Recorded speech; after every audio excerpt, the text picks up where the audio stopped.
It's not what you did, son. It's who you did it to. What do you think about the John Wick movies? Do you think they're like the best action movies out these days? What's your opinion on them? Yeah, I definitely think it's the best action franchise. I absolutely love it. Amen. John Wick 4, I think I liked better the second time. The first time I was watching for the action and trying to remember what martial arts techniques were used. The second time I got even more into the character development. And there's more going on than just the action. And I think the actors did a phenomenal job. And so I do think it is the best action franchise that's out there. Hopefully that swings things back into the proper direction. We'll see if they carry on. There's at least two main projects that they're going to do and others that are getting rumored.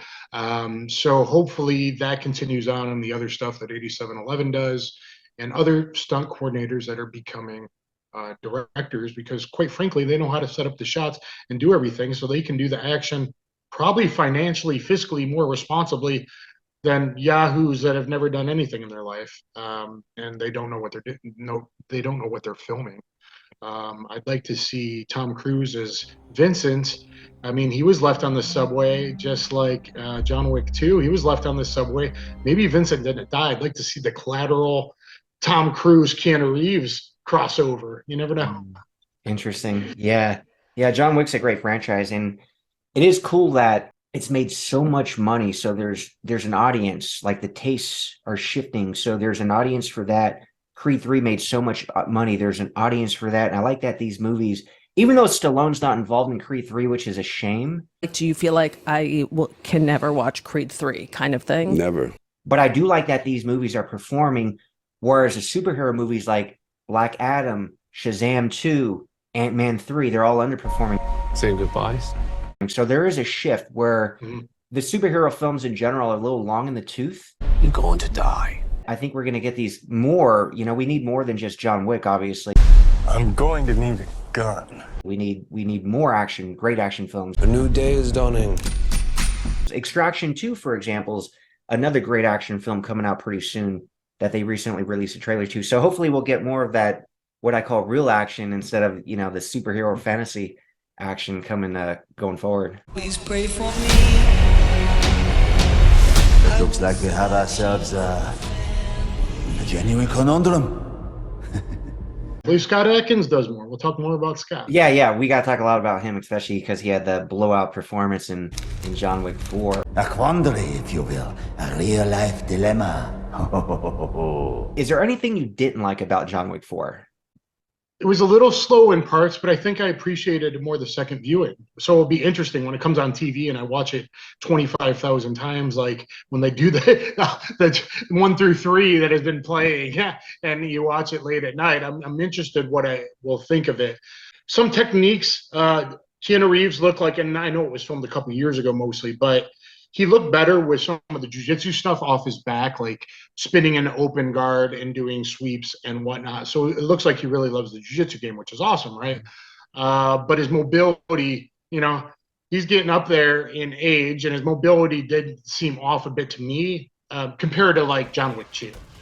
Not saying it's bad, not saying it looks bad. I mean, when these guys that are older, like him and Tom Cruise, are carrying action movies at their age. I'm jumping out a window! And there's no one coming up beyond it. It'll be interesting to see what happens. I mean, maybe it's time for a proper reboot with people that don't trash things like they do with Thor, but a proper reboot of Above the Law and Out for Justice, instead of a Woke Under Siege. Yeah, of course. I hope Seagal actually comes back for a sequel to Above the Law or Under Siege if they don't reboot it. But they could always have his protege in one of those and then kind of take over the franchise, put some new life into it now. Ready. I mean, maybe he is my bio daddy in the movie. Who knows? Maybe even Sensei Seagal watches his illegitimate son Dan the Wolfman's videos to pick up stuff too. You never know. Can I laugh in your face? My daddy, I mean, I'm from Michigan. I'm just saying, if you look, it's very possible. It's very possible. Oh, so that's not just a joke. You think you're Steven Seagal's son? Let's go on Morty or one of those shows and get a DNA test. Yeah, Steven, yeah. I want to train with you and get my 5th black belt in Tension Aikido from you, Steven. So Sensei Seagal, let's get together and make it happen. Steven Seagal just threw me into a pond. You never know. Yeah, we'll see, man. Okay, so my comments on John Wick 4, my thoughts. So I've seen it in the theater, of course, which is really the only way to see it. Of course, you'll watch it a lot more when it comes on video. But what I really loved about it, of course, the production values were amazing. Just the sound design, all the effects, the cinematography was beyond beautiful. I actually really liked the choreography a lot, the fight choreography. My only complaint, I would say, with the action was some of it was a little overdone, which is probably why the movie was almost 3 hours long. For example, I don't want to give too much away, but the fight at the end going up the staircase, it was almost comical, where I've heard a couple of people, myself included, I almost watched it in an empty theater, so I was the only one laughing at this part, but talking to some other people who've seen it, they said, yeah, the theater was kind of laughing when he gets knocked down all the stairs, because there's a flight of stairs, and then there's like that, you know, midway there was a long fight. one. It's like, it was too ridiculous. Yeah, it's like, I think his momentum would have slowed where he wouldn't have like kept rolling on the flat plane. It almost seemed like the character was just one of those drama queens, overly dramatic. Let me just like, oh, I keep falling. It's like, dude, you could have stopped, man. Are you done? Come on, people, let's get real. And it became Fast and Furious physics. I know exactly what you're talking about. It did bug me that part as well. Yeah, because it almost ended up becoming a spoof of itself, you know, at that point. And then the other thing, I loved the scene in the traffic circle and all the fights and all that, but you just kind of felt like these are a bunch of NPC characters driving these cars. It's like, do these people have no idea that all these people are out there fighting in the middle of this traffic circle? Like, none of these cars are going to slow down or acknowledge any of that going on. Yeah, same thing in the club. Only a few people even look over, but they're not that worried that there's a shootout and axes being thrown into people's heads. It's funny because when I gave this criticism, my wife mentioned the club. Now, the club didn't bug me because I figure all these people are probably on ecstasy and the music sold out, so they're probably not even aware of what's going on. So that part didn't bug me so much. But when people are driving, they're supposed to be looking at the damn road and paying attention to their surroundings. So that one kind of threw me off a little bit. Yeah, no, which I thought it was gonna.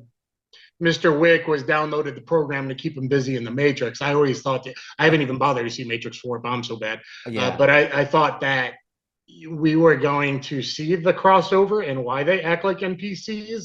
Is that really Neo is downloaded a program where he becomes John Wick, where just endless guys, bigger and better, and he never quite dies, and he keeps going on and on and on to keep him busy, just kind of like we all watch football, and it keeps people appeased and on TikTok and stupid stuff like that. So yeah, that makes sense, man. Hey guys, in the next video, Dan the Wolfman is going to break down all of the fighting, extremely detailed in the John Wick series, in particular Part 4. So, gonna really break that down. He's a martial arts expert. You'll find out more about his history. Check out his YouTube channel right now, Dan the Wolfman, just to find out more about him. But that next part of the video, we're gonna go in super in depth.